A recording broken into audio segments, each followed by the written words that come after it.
आज सांसद खेल स्पर्धा का सेकंड चरण है, क्या उद्देश्य है, क्या शुरुआत की गई? देखिए, जो हमारे यशस्वी प्रधानमंत्री जी हैं, उनका जो सपना है फिट इंडिया, उसका ये दूसरा चरण आज यहाँ पे हो रहा है, जिसमें आज तरबगंज और बेलसर ब्लॉक का बच्चों का यहाँ पे खेल है। पहला चरण नंदिनी में हुआ, जहाँ पे ये नवाबगंज और वजीरगंज, और बड़ी अच्छी संख्या में भागीदारी बच्चों ने यहाँ पे की है।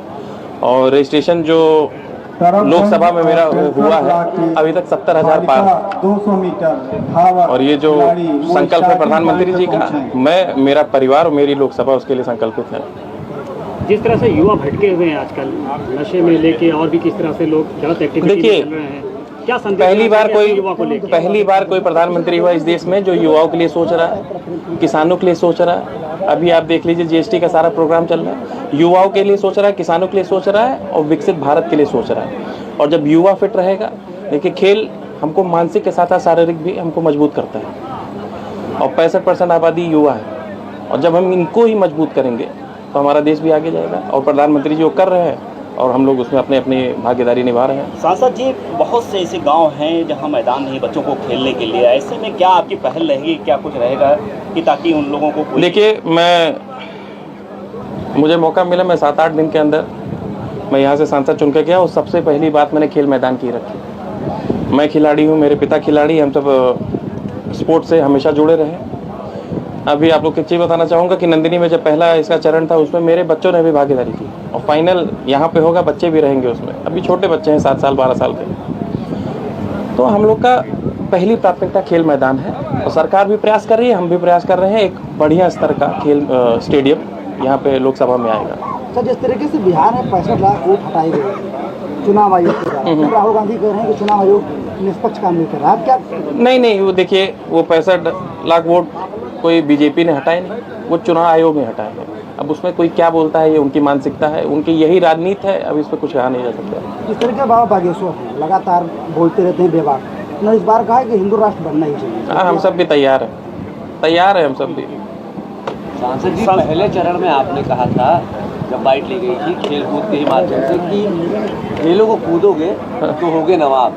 आपके पिताजी ने भी कल कहा है कि पढ़ने लिखने से नहीं, खेलने कूदने से। और अरे नहीं भाई, दोनों चीज की अपनी जगह पे जरूरत है। पढ़ाई की जरूरत भी है और खेल की भी जरूरत है। खेल हमको मानसिक और शारीरिक मजबूत करेगा। अगर हम मानसिक मजबूत नहीं होंगे, आज का समय देख लीजिए, बच्चे आपके घर में देख लीजिए, मोबाइल लेके जुटे रहते हैं। दोनों चीज की अपनी अपनी जगह पे जरूरत है, खेल के साथ पढ़ाई भी। जैसे ये दोनों चीज एक चीज है, इसके बिना वो नहीं रह सकता, इसके बिना ये नहीं रह सकता। दोनों चीज की जरूरत है। सांसद जी, अस्थायी नौकरियों को खत्म किया जा रहा है, जिस पर पूर्व सांसद ने सवाल उठाए हैं कि अस्थायी नौकरियां जिस तरीके से खत्म की जा रही हैं, ऐसे में पढ़ने लिखने से कोई फायदा नहीं है। और अच्छी संगत या अच्छे लोगों के साथ रहना, इसका जवाब। अच्छी संगत माने मैं बुद्धिजीवियों के साथ रहिए, ज्ञान लीजिए, खिलाड़ियों के साथ रहिए, खेल में अच्छी चीजें सीखिए, इसका कहने का मतलब ये था। राहुल गांधी बचकाना बयान देते थे, उनको भी कुछ नसीहत दे दिए, वो भी युवा की बात करते। वो उत्तर प्रदेश आए, यहाँ से सीखे, बिहार में है, उत्तर प्रदेश आए सीखे। सर, जिस तरीके से इतने बड़े पैमाने पर फर्जी वोट जो मिले हैं बिहार से, क्या पूरे देश में ये होना चाहिए? नहीं, देखिए, ये फर्जी वोट हम लोग तो बहुत समय से देख रहे हैं, ये मुद्दा ही फर्जी है। एक मैंने पिछली बार भी कहा था कि पार्टी के खिलाफ कुछ है नहीं, बीजेपी के खिलाफ कुछ है नहीं, बिना दाग के प्रधानमंत्री, बिना दाग की भारतीय जनता पार्टी।